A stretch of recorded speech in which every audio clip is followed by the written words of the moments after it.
अऊज़ु बिल्लाहि मिनश शैतानिर रजीम। अस्सलाम वालेकुम student welcome to this YouTube channel accounting की दुनिया। स्टूडेंट्स, आज का लेक्चर तमाम कॉमर्स स्टूडेंट्स, चाहे वो आई कॉम है, चाहे बी कॉम कर रहे हैं, डी कॉम कर रहे हैं, या किसी भी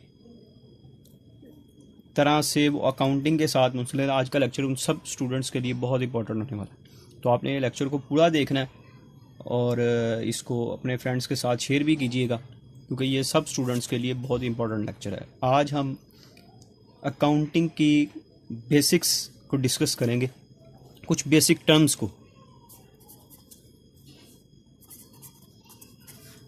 बेसिक कॉन्सेप्ट्स जो कि अकाउंटिंग में यूज़ होंगे, या इनको आप बेसिक टर्म्स कह लें, कुछ डेफिनेशंस। तो ये चाहे आप किसी भी लेवल पे अकाउंटिंग कर रहे हैं, ये अगर आपको बेसिक डेफिनेशंस या बेसिक टर्म्स का पता होगा तो आप आसानी से अपने अकाउंटिंग को परफॉर्म कर लें। तो शुरू करते हैं जी, बिस्मिल्लाहिर्रहमानिर्रहीम। सबसे पहले तो देखें, ये कॉमर्स से रिलेटेड एक सब्जेक्ट है अकाउंटिंग, जिसमें कॉमर्स किसको कहते हैं? कॉमर्स क्या है जी? कॉमर्स कहते हैं जी, ये एक सब्जेक्ट भी है और एक फील्ड जो है वो भी इससे रिलेटेड है। कॉमर्स किसको कहते हैं कि गुड्स को एक जगह से, जहाँ पे वो चीज़ें बन रही हैं, फॉर एग्जांपल ये एक फैक्ट्री है जहाँ पर चीज़ों मैन्युफैक्चर होंगी, और इधर से अगर इधर चले जाएं तो ये फॉर एग्जांपल एक मार्केट प्लेस है जहाँ पर गुड्स क्या होंगी, सेल परचेज होंगी। तो गुड्स को फैक्ट्री में बनने से लेकर ये जब शिफ्ट होती है मार्केट तक, तो इनके दरमियान के जितने भी फैक्टर्स हैं, यहाँ पे कुछ फैक्टर्स होंगे जो कि इसको फैक्ट्री से मार्केट तक पहुंचाते हैं। फैक्ट्री में बनने से लेके मार्केट में सेल होने तक के दरमियान जितने भी फैक्टर्स हैं, ये सारे कॉमर्स में स्टडी किए जाते हैं। अब इसमें क्या आ सकते हैं, मैं कुछ आपको यहाँ पे बताता हूँ। जैसे सबसे पहले, जब फैक्ट्री में कोई चीज़ बनती है तो वो आप उसके लिए रॉ मटेरियल खरीदते हैं सप्लायर से, तो ये भी कॉमर्स में डील किया जाएगा। फिर इसमें ट्रांसपोर्टेशन आ जाती है, ठीक है, ये भी कॉमर्स में स्टडी किया जाएगा। इसके अलावा जब आपने सप्लायर को पेमेंट करनी है तो आप बैंक का यूज़ करते हैं, ये भी इसमें आ जाएगा। फिर इसके अलावा इंश्योरेंस कंपनी है कि आप ट्रांसपोर्टेशन के साथ इंश्योरेंस करवा सकते हैं, वो भी इसमें आ जाएगा।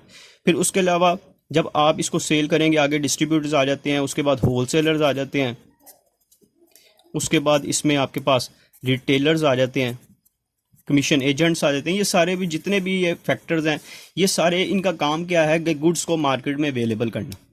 तो ये सारी चीज़ें हम किस में स्टडी करते हैं जी? कॉमर्स में स्टडी करते हैं। सेकेंडली, ये मैं इनसे छोटा सा एक कॉमर्स का इंट्रोडक्शन था। सेकंड हमारे पास आता है जी सबसे इंपॉर्टेंट, बिजनेस। आपको पता होना चाहिए कि बिजनेस किसको कहते हैं। कोई भी ऐसा काम जो कि जिसका मकसद क्या हो, फॉर प्रॉफिट किया जाए, वो आपका क्या कहलाता है? बिजनेस कहलाएगा। कोई भी ऐसा काम जो मुनाफा कमाने के लिए, प्रॉफिट के लिए करेंगे आप, वो क्या कहलाएगा? बिजनेस कहलाएगा। फॉर एग्जाम्पल, एक शख्स है, वो कोई काम करता है, उसको लॉस होता है, तो वो भी बिजनेस ही है। यानी कि मकसद आपका प्रॉफिट होता है, लेकिन अगर कारोबार में लॉस भी होता है तो चाहे प्रॉफिट हो या लॉस हो, वो आपका क्या कहलाएगा? बिजनेस कहलाएगा। इस दिन अगर कोई शख्स है, वो चीज़ें बनाता है और फ्री दे देता है, उसके बदले कोई पैसे नहीं लेता, तो ये उसका बिजनेस नहीं कहलाएगा। उसकी वजह क्या है कि कारोबार में जब आप कोई काम कर रहे हैं तो आपका मकसद मुनाफा होना चाहिए। अगर आप मुनाफे के लिए काम नहीं कर रहे तो वो बिजनेस नहीं कहलाएगा। अब बिजनेस के डिफरेंट टाइप्स हैं। अब मेन यहाँ पे मैं सिर्फ डिस्कस कर देता हूँ सब कुछ टाइप्स को। सबसे पहले आती है सोल प्रोप्राइटरशिप। सोल प्रोप्राइटरशिप किसको कहते हैं? ऐसा कारोबार कि जिसका सिंगल ओनर होगा, वन ओनर होगा, सिंगल मालिक होगा, उसको हम क्या कहते हैं? सोल प्रोप्राइटरशिप कहेंगे। इसके बाद दूसरी हमारे पास टाइप आ जाती है पार्टनरशिप। पार्टनरशिप क्या होता है? जिसमें टू और मोर पर्सन्स आपस में इंक्लूड होते हैं, कंबाइन हो जाते हैं मुनाफा कमाने के लिए, कारोबार करने के लिए, कोई पैसे लगाते हैं, ठीक है। तो वो दो या दो से ज़्यादा लोग, इसमें दो या दो से ज़्यादा लोग हो सकते हैं, वो आपस में क्या करेंगे? पैसा लगाएंगे और कारोबार करेंगे, मुनाफे को डिस्ट्रीब्यूट करेंगे, तो पार्टनरशिप कहलाएगा। तीसरी हमारे पास आ जाती है joint stock company. Joint stock company. Joint stock company क्या होती है कि यहाँ पर लोगों की तादाद, पार्टनरशिप में लोगों की तादाद लिमिटेड होती है, इसमें लोगों की तादाद ज़्यादा हो जाती है, फिर इसके लिए कंपलसरी होता है कि आप इसको रजिस्टर्ड भी करवाएं गवर्नमेंट के पास। फिर इसके अलावा इनके शेयर्स होते हैं, वो सेल परचेज होते हैं। कुछ कंपनीज हैं प्राइवेट लिमिटेड कंपनीज होती हैं, कुछ होती हैं पब्लिक लिमिटेड कंपनीज होती हैं। लेकिन जॉइंट स्टॉक कंपनी एक ब्रॉड टर्म में एक लार्ज स्केल बिजनेस को ये जो है शो ऑफ करती है। ये कुछ बिजनेस की टाइप्स थी। इन सब का मकसद क्या होगा? मुनाफा कमाना। उसके बाद हमारे पास आ जाता है जी कारोबार जब आप करते हैं तो उसमें डिफरेंट ट्रांजैक्शंस होती हैं। ट्रांजैक्शन से मुराद क्या है? Exchange of goods and services. Exchange of goods and services in monetary terms.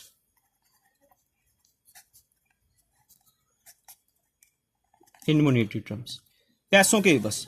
Exchange of goods and services, आप चीज़ों का तबादला करें। इन मॉनेटरी टर्म्स का मतलब ये है कि पैसों के बदले आप किसी को फ्री चीज़ दे दें। आपने गुड्स तो एक्सचेंज की हैं, गुड्स तो दी है उसको, लेकिन उसके बदले आपने उससे पैसे नहीं लिए, तो ये आपकी ट्रांजैक्शन निकल आएगी। बिजनेस ट्रांजैक्शन के लिए ज़रूरी है कि जब आप कोई सर्विसेज प्रोवाइड कर रहे हैं, चाहे गुड्स सेल कर रहे हैं, आप उसके बदले उसके जो भी आपकी उसकी बनती है, पैसे बनते हैं, जो उसकी प्राइस बनती है, वो आप उसे लें। अब यहाँ पे दो तरह की चीज़ें आ रही हैं, एक सर्विसेज, एक गुड्स। गुड्स का मतलब ये है जिनको आप देख सकते हैं, टेंजिबल है, और सर्विसेज का मतलब है जिनको आप देखा नहीं जा सकता, महसूस किया। डॉक्टर, लॉयर, टीचर, डॉक्टर वगैरह ये सर्विसेज प्रोवाइड करते हैं, लेकिन ये भी जारी बात है कि अपनी सर्विसेज के बदले चार्जेस लेते हैं, जिनको हम जो है वो इसकी हम फीस जो वो लेते हैं, वो ये चार्ज करते हैं, उनको हम सर्विसेज प्रोवाइड सर्विस कहते हैं। और जो गुड्स हैं इनके बदले आप जो भी प्राइस लेंगे ये टेंजिबल होती हैं, और ये जो है सर्विसेज हैं ये इनटेंजिबल आपकी होती हैं। और इन दोनों को जब भी आप गुड्स सेल करेंगे या सर्विस प्रोवाइड करेंगे, इसके बदले आप क्या लेंगे? पैसे लेंगे, तो ये आपकी बिजनेस ट्रांजैक्शन कहलाएगी। अच्छा जी, इसके बाद हमारे पास आ जाती है जब आप कारोबार करते हैं, तो मैंने जैसे नीचे एक्सप्लेन किया, गुड्स। गुड्स क्या होती हैं? गुड्स तो वैसे उर्दू में अगर इसको हम एक्सप्लेन करें तो चीज़ें, अशिया, कुछ भी हो सकती है, लेकिन कारोबार में यहाँ पे अकाउंटिंग में इसका मीनिंग जो है वो एक बड़ा ब्रॉड टर्म में लिया जाता है। गुड्स का मतलब ये है वो अशिया जो कि आप ख़रीदते हैं फॉर रीसेल पर्पस, वो चीज़ें जो कि ख़रीदी जाएं फॉर रीसेल पर्पस के लिए, वो आपकी क्या कहलाती हैं?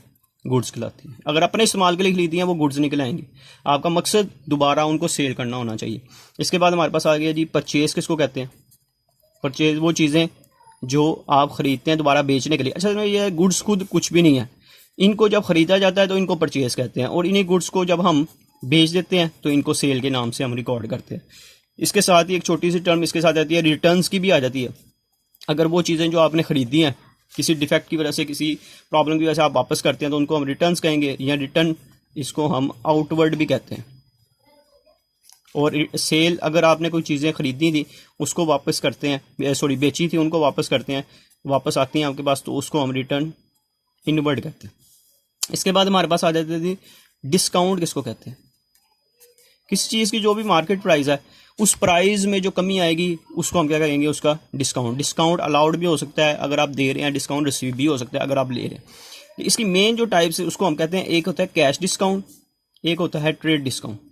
ट्रेड डिस्काउंट क्या है कि जब आप ट्रांजैक्शन कर रहे हैं उसी वक्त आप डिसाइड कर लेते हैं कि क्या डिस्काउंट होगा, ट्रेड डिस्काउंट उसी वक्त। लेकिन कैश डिस्काउंट ये है कि जब आप कैश पे करते हैं या रिसीव करते हैं तब डिसाइड होता है। फॉर एग्जांपल, आपने किसी को उधार पर चीज़ें बेच दी हैं और आप उसको कहते हैं अगर आप विद इन 3 मंथ्स मुझे पेमेंट करेंगे तो मैं आपको 2% डिस्काउंट दूंगा, और अगर आप इसके बाद पेमेंट करेंगे तो कोई डिस्काउंट नहीं। अब अगर आप वो विद इन जो आपने टाइम बताया उसमें वो अगर आपको पेमेंट कर देता है तो आप उसको डिस्काउंट दे देंगे, इसको कैश डिस्काउंट कहेंगे। और अगर विद इन टाइम लिमिट वो पेमेंट नहीं करता तो फिर वो उसका डिस्काउंट उसको नहीं मिलेगा। अच्छा, इसके बाद एक इसके साथ ही एक रिलेटेड टर्म है अलाउंस। अलाउंस भी क्या है? ये भी एक तरह का डिस्काउंट है, लेकिन ये होता है ड्यू टू डिफेक्ट। किसी डिफेक्ट की वजह से, चीज़ में कोई नुक्स है, उसकी वजह से अगर प्राइस में कमी आती है तो उसको हम क्या कहते हैं? ये अलाउंस कहते हैं। उसके बाद कैपिटल। किसको कहते हैं? कैपिटल नाम से पता लग रहा है वो पैसे जो कारोबार का मालिक इन्वेस्ट करता है उसको हम क्या कहते हैं? कैपिटल कहते हैं। इसी तरह एक छोटी सी टर्म्स है ड्राइंग्स। किसको कहते हैं? ये ड्राइंग वो पेंटिंग वाला या ड्राइंग वो नहीं है कि एक तस्वीर कशी करना, ये वो ड्राइंग नहीं है। यहाँ पे ड्राइंग्स का मतलब है कारोबार का मालिक अपने पर्सनल यूज़ के लिए कारोबार में से गुड्स ले जाए, ठीक है, गुड्स ले जाए चाहे कैश ले जाए, अपने ज़ाती इस्तेमाल के लिए गुड्स ले जाए या कैश ले जाए, उसको हम क्या कहते हैं, ड्राइंग्स कहते हैं। कारोबार का मालिक अपने ज़ाती इस्तेमाल के लिए कारोबार में से गुड्स ले जाता है या कैश ले जाता है, तो उसको हम क्या कहते हैं जी, ड्राइंग्स कहते हैं। अब इसके बाद दो बड़ी इंपॉर्टेंट टर्म्स जो यहाँ पे मैं लिखने लगा हूँ, ये है जी हमारे पास डेटर्स। डेटर्स कौन होते हैं? इनको उर्दू इनका दूसरा नाम अकाउंट रिसीवेबल भी होता है। वो लोग के जिनको आप उधार पर चीज़ें बेचते हैं, क्रेडिट सेल करते हैं, उधार पर चीज़ें बेचते हैं, इनको हम क्या कहते हैं, डेटर। इनसे हमने पैसे लेने होते हैं, ठीक है, इनको हम क्या कहेंगे, डेटर्स। ये बी इसमें ना साइलेंट होता है। और इसके बाद हमारे पास है जी क्रेडिटर्स। क्रेडिटर्स को हम अकाउंट्स पेबल भी कहते हैं। वो लोग के जिनसे आपने क्रेडिट परचेजेस की हैं, जिनसे आपने उधार पर चीज़ें खरीदी हैं, वो आपके क्या कहलाते हैं, क्रेडिटर्स कहलाते हैं, अकाउंट्स पेबल कहलाते हैं। और जिनको उधार पर चीज़ें सेल की हैं आपने, वो आपके डेटर्स कहलाते हैं या उनको अकाउंट रिसीवेबल भी कहते हैं। लेकिन ये कुछ टर्म्स जो थी ये मैंने आज एक्सप्लेन किया, आपको एक दफ़ा दोबारा रिव्यू कर लेता हूँ। सबसे पहले कॉमर्स है, चीज़ों को बनने से लेकर मार्केट में सेल होने के दरमियान जितने भी फैक्टर्स हैं वो सारे कॉमर्स में कंसीडर किए जाते हैं। बिजनेस जो कि मुनाफे के लिए किया जाए, तीन टाइप्स हैं, सोल प्रोप्राइटरशिप बिजनेस, पार्टनरशिप और joint stock company. Business transaction क्या होता है? Exchange of goods and services in monetary terms, पैसों के एवज, ठीक है, आपका गुड्स और सर्विस प्रोवाइड करना, उनको हम क्या कहते हैं जी, बिजनेस ट्रांजैक्शन कहेंगे। अच्छा, ये बिजनेस ट्रांजैक्शन कैश पे भी हो सकती है और क्रेडिट पर भी हो सकती है, उधार पे और कैश दोनों पे हो सकती है। उसके बाद गुड्स किसको कहते हैं? वो शेयर जो कि आप खरीदते हैं रीसेल करने के लिए, उनको हम गुड्स कहते हैं। कारोबार में अगर एक कपड़े का काम कर रहा है, कपड़े को सेल परचेज करता है तो कपड़ा उसके लिए गुड्स है। एक शख्स मोबाइल का काम कर रहा है तो मोबाइल उसके लिए गुड्स होंगे। उसके बाद परचेज के हैं, ये गुड्स जब हम खरीदते हैं तो इनको परचेज के नाम से लिखते हैं, और इन्हीं चीज़ों को जब सेल किया जाता है तो इनको हम सेल के नाम से लिखते हैं। डिस्काउंट क्या होता है? जब कैश डिस्काउंट हो सकता है, ट्रेड डिस्काउंट। ट्रेड डिस्काउंट ये है कि जब ट्रांजेक्शन करते हैं उसी वक्त डिसाइड हो जाता है कि डिस्काउंट होगा। ये फॉर एग्जाम्पल आप किसी दुकान पे गए हैं चीज़ खरीदने के लिए, वहाँ पे पहले से ही मेंशन है कि 10% डिस्काउंट, 50% डिस्काउंट। तो आपने भी चीज़ नहीं खरीदी लेकिन आपको पता चल गया कि यहाँ पर आपको जो डिस्काउंट मिलना है वो ये है। कैश डिस्काउंट क्या है? इसके साथ कंडीशन हो जाती है कि आपने उधार पर चीज़ें खरीदी हैं तो अगर वो आपको जो जिससे आपने खरीदी है सेलर है, वो आपको कहता है अगर आप मुझे विद इन 10 डेज पेमेंट करेंगे तो मैं आपको 2% डिस्काउंट दूंगा। अब अगर आप 10 दिन में पेमेंट कर देंगे तो 2% डिस्काउंट मिल जाएगा, वो कैश डिस्काउंट कहलाएगा, अदरवाइज कोई डिस्काउंट नहीं। अलाउंस क्या कहते हैं? ये भी एक डिस्काउंट है लेकिन ये होता है ड्यू टू सम डिफेक्ट, किसी नुक्स की वजह से। कैपिटल क्या है? कारोबार का मालिक कारोबार में जो पैसे लगाता है उसको हम कैपिटल कहते हैं। और ड्राइंग्स क्या है? कारोबार का मालिक अगर कारोबार में से कुछ चीज़ें ले जाता है अपने ज़ाती इस्तेमाल के लिए, गुड्स या कैश की फॉर्म में, तो उसको हम क्या कहते हैं जी, ड्राइंग्स कहेंगे, पर्सनल यूज़ के लिए लेके जाते हैं। और लास्ट बहुत important terms, debtors and creditors. वो लोग जिनको आप उधार पर चीज़ें बेचते हैं वो आपके क्या कहलाते हैं जी, डेटर्स। और जिनसे उधार पर चीज़ें खरीदी जाती हैं वो हमारे क्या कहते हैं, अकाउंट्स पेएबल, क्योंकि हमने इनको पैसे देने होते हैं। और इनका दूसरा नाम क्या है? क्रेडिटर्स भी। लेकिन उम्मीद है ये एक बहुत इम्पोर्टेंट जो थी वीडियो हमने आज जो बनाई है ये आपके लिए फ़ायदेमंद साबित होगी। अपने फ्रेंड्स के साथ इसको शेयर करें अगर आपको ये वीडियो पसंद आई है, और अगर इसमें कोई प्रॉब्लम आती है तो मुझे कमेंट सेक्शन में बताएं। और हमारे चैनल को सब्सक्राइब करें, बेल आइकन को क्लिक करें ताकि आने वाली तमाम वीडियोस के बारे में आपको नोटिफिकेशन मिलता रहे। नेक्स्ट वीडियो में मुलाकात होगी, तब तक के लिए अल्लाह हाफिज़।